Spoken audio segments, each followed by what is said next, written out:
Now, I'm gonna talk to y'all from a little bit of a different perspective because this is a perspective that you guys don't know about me, Tony the closer.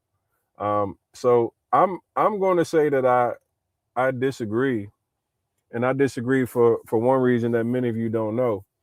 Um, I grew up in a very racist area in North Carolina when I moved from Philadelphia.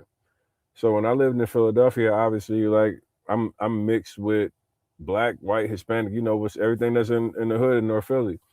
But then when I moved down south with my dad, I moved into the country, and then my dad was abusive, so I ran away from home at 16. And when I ran away from home, I actually lived with a white family. A white family took me in.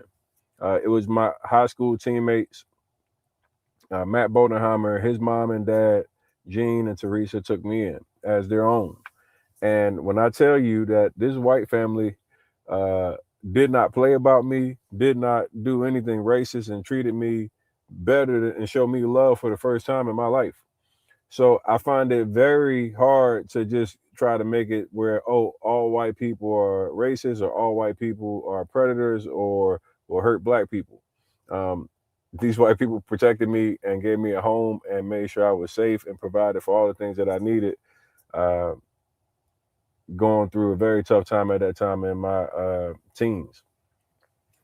So when I hear these situations, and while I understand that many black people have had experiences where they wish they were different with racism in some capacity.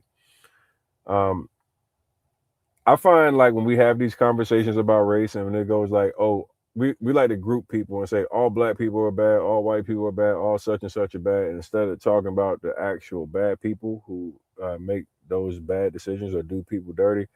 I'm not from the get out sector. I'm sorry, not a coon, but I'm also not anybody that's going to sit there and act as if one race is all bad or all good based off uh, one situation. I think what's happened in Mississippi with Nolan Wells is a incredibly terrible situation, and everybody responsible needs to be held responsible. Um, but the the thing I want to talk about is I actually live with rich entitled white people, and they didn't.